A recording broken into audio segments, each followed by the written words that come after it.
Este é um trabalho feito por Guilherme Valério, Gustavo Araújo e Vinícius Brasil, do curso de Engenharia de Controle e Automação do Instituto Federal do Campus Hortolândia, onde será abordada a importância da geometria analítica e álgebra linear na computação gráfica e no cotidiano, especificando qual ponto destes dois grandes ramos da matemática são aplicados em cada âmbito citado.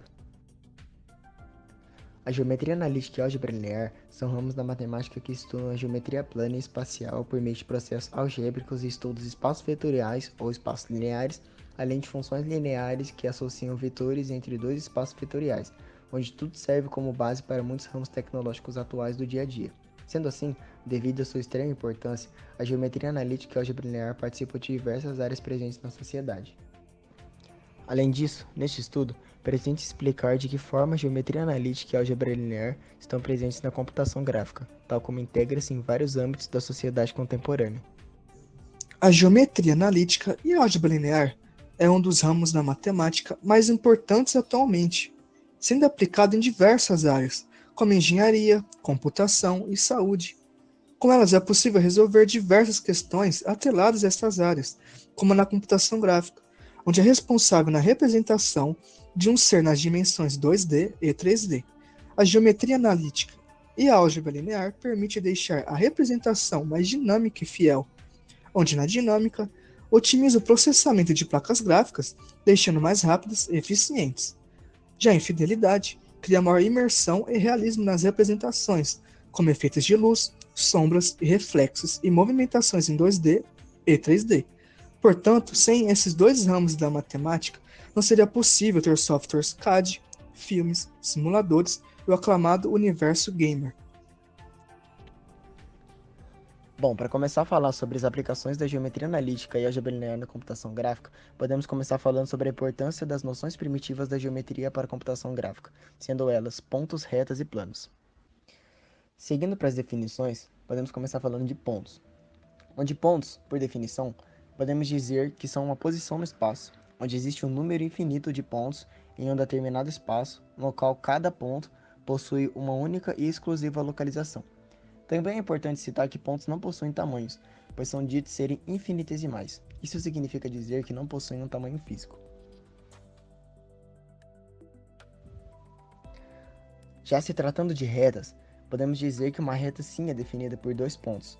Porém, a definição sobre o que é uma reta é diferente, porque uma reta possui infinitos pontos. Com isso, por conta de uma reta possuir infinitos pontos e pontos serem infinitesimais, então retas também são infinitas e imensuráveis. Quando falamos sobre planos, é difícil se compreender de forma concreta como se é um plano. Para facilitar a visualização, podemos imaginar que um plano é como uma fina folha de papel que se estende infinitamente por sua largura e comprimento. Planos são diferentes de retas. Enquanto retas possuem apenas comprimento, ou seja, são unidimensionais, planos possuem comprimento e largura, ou seja, são bidimensionais.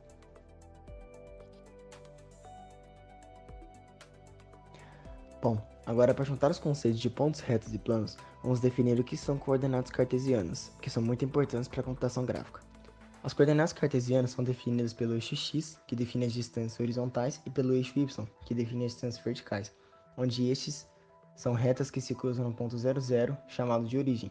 Da mesma forma que a origem é definida pelas retas eixo x e eixo y, todas as outras localizações dos infinitos pontos existentes no plano serão definidas pelo encontro de duas retas, que por sua vez são definidas pelas distâncias determinadas por suas coordenadas. A representação das coordenadas em um sistema cartesiano sempre será representada na forma xy, onde x é a distância da origem até o ponto sobre a direção do eixo x, e o y é o mesmo conceito, porém sobre a direção do eixo y. Como pode ser visto no exemplo, o ponto 2, 3 possui coordenada x igual a 2 e a coordenada y igual a 3, onde o encontro das retas definidas por essas distâncias 2 e 3 definem o ponto. Vamos agora entender como todos esses conceitos se aplicam na computação gráfica. Para começar, não podemos representar um infinito número de pontos em um computador, e dessa forma, somos limitados a representar uma reta através de um número finito de pontos. A medida desse limite ao número de pontos que uma reta pode conter é a resolução do dispositivo de vídeo, ou seja, quanto maior o número de pontos, maior a resolução. Esses pontos são chamados de pixels, que são o menor elemento gráfico endereçável. Cada pixel tem um nome e um endereço, onde os nomes que identificam os pixels correspondem às coordenadas cartesianas que identificam os pontos. As imagens na computação gráfica são construídas pelo estabelecimento de intensidade e cor aos pixels que compõem uma janela de visualização. Podemos pensar numa janela como um sistema de coordenadas cartesianas, uma grade ou matriz de pixels, como mostrado na figura. Uma outra maneira de aplicar a geometria analítica e a álgebra linear na computação gráfica é através do produto escalar, que o produto escalar entre dois vetores ele vai retornar um número, vai retornar uma escalar. Para realizar o produto escalar entre dois vetores, você deve utilizar a matriz transposta, como do exemplo o vetor V. Então você faz um produto matricial entre as duas matrizes, como aí no exemplo, e soma os termos. Portanto, vai sair uma escalar, né? Que nesse caso é o produto escalar. E também é possível encontrar uma relação entre o produto escalar e o ângulo entre os vetores. Através de manipulações matemáticas com a lei dos cossenos, é obtida a seguinte fórmula, que o produto escalar entre dois vetores é igual ao produto desses dois vetores em módulo vezes o cosseno do ângulo entre esses vetores.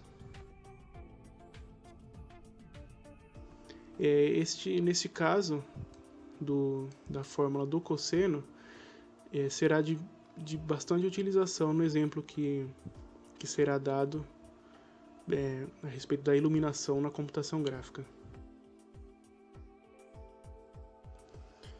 Então, antes de entrarmos na aplicação, que será o produto escalar na iluminação, vamos falar um pouco de iluminação na computação gráfica, que é uma parte muito importante na computação gráfica, né?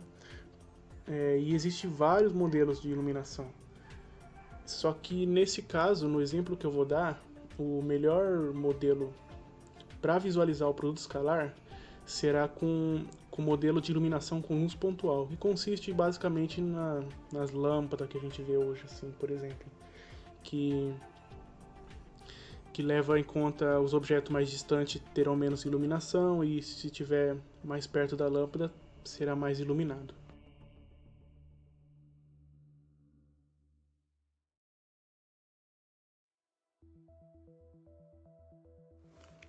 Então, para simular essa aplicação, a gente vai usar o GeoGebra Classic, que vai ter um ponto L que vai representar a origem luminosa e um segmento BC que vai ser como se fosse um chão, assim, que essa luz vai iluminar. Aí no ponto O, que vai percorrer o segmento BC, eu coloquei um vetor unitário N, que sempre vai ser perpendicular ao segmento, e um vetor V, que vai ser o L, a luz, menos o O. Ou seja, conforme o ponto O vai andando pelo segmento, o vetor V sempre vai apontar para o ponto L. E é importante notar que como os vetores V e N são unitários, a fórmula de produto escalar que dá o cosseno do ângulo, ela pode ser substituída pelo cosseno do ângulo é igual ao vetor V escalar com o vetor N, pois o módulo de V e N, o produto deles sempre vai dar 1, então a gente pode cortar.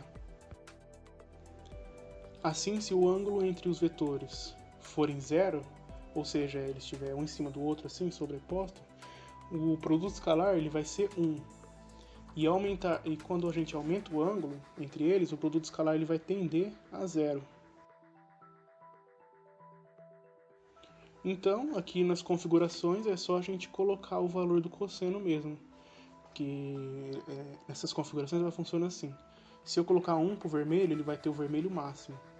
E se eu tiver 0, ele não vai ter vermelho, vai estar escuro. Ou seja, se eu colocar o produto escalar N por V aqui, quando ele estiver sobreposto, ou seja, diretamente embaixo da luz, ele vai ter o valor 1, ou seja, vai ser bem iluminado pela luz. E quanto mais longe estiver, menos iluminado vai estar. Assim, se a gente colocar para seguir o rastro aqui, vai mostrar ao longo do segmento uma série de pontos com colorações gradativas, aí que vai simular uma iluminação mesmo. A computação gráfica, em sua maior parte, gira em torno de resolver operações com matrizes e lidar com transformações lineares e geométricas. A computação gráfica necessita de um conjunto de transformações para que a dimensão em que se queira representar digitalmente possa funcionar e ser minimamente bem representada no dispositivo de saída, como o monitor, que este é inserido na dimensão dos seres humanos. Além disso, as matrizes são itens fundamentais tanto em geometria analítica e álgebra linear, quanto na computação gráfica. Com elas é possível fazer as representações para as dimensões desejadas de forma rápida e eficiente, além de poderem armazenar grandes quantidades de dados para ser usados no processamento gráfico. Mas como uma figura é rotacionada, aumentada, diminuída de tamanho e movida de lugar? Bom, isso ocorre com três principais transformações lineares, chamadas de transformações geométricas primitivas, que, através de certas matrizes, essas combinadas, podem dar forma à dimensão que se queira representar. São elas translação, escalonamento e rotação. A translação muda o objeto de tamanho e pode fazê-lo percorrer seu centro. Ela traz um pequeno problema para a computação. Ao usá-la, move o objeto de lugar, perdendo sua referência original, vista nessa imagem. Este problema pode ser solucionado, onde logo será mostrado. A matriz dessa transformação é desse tipo. Lembrando que a translação não é uma transformação linear. A rotação faz o objeto ser rotacionado em relação a um ângulo, utilizando matrizes desse tipo. O objeto, quando rotacionado é aplicado, fica assim, mas há também a rotação através de seu centro, onde sua referência é mudada através de mudança de base. O escalonamento se dá por alterar o tamanho do objeto, através de operações matriciais elementares, deixando a matriz mais simples, sem perder suas características. O objeto, quando aplicado o escalonamento, pode ser representado assim. O problema da translação é resolvido na computação gráfica através de sistemas de coordenadas homogêneas. Esse sistema é um dos principais responsáveis pela otimização do processamento gráfico. Ele permite escrever um objeto de uma outra dimensão maior que ele, ou seja, n mais 1. Isso torna os cálculos mais simples e fáceis de serem feitos, pois é possível representar tudo da mesma forma em uma única dimensão. Uma outra forma de representar matriz de transformação é assim, e essa está transformando um objeto na dimensão 2D em 3D. As operações de escalonamento, como rotação, escalonamento e translação, são possíveis de serem aplicadas em coordenadas homogêneas, tendo como matrizes estes modelos. A transformação e suas matrizes são aplicadas em softwares CAD, onde no 2D ocorre a utilização das operações vistas anteriormente. No 3D, quando o objeto é rotacionado, se tem uma operação de rotação e uma projeção dos pontos no plano desejado. Portanto, nesse trabalho foi abordado como a geometria analítica e a álgebra linear são importantes na computação gráfica e em diversas outras áreas do cotidiano e da sociedade. E além disso, concluímos que existem infinitas possibilidades de aplicação para esses ramos da matemática, que cada um com sua importância na sociedade. Deste modo, conseguimos compreender as aplicações da geometria analítica e álgebra linear feitas em cada ponto citado da computação gráfica.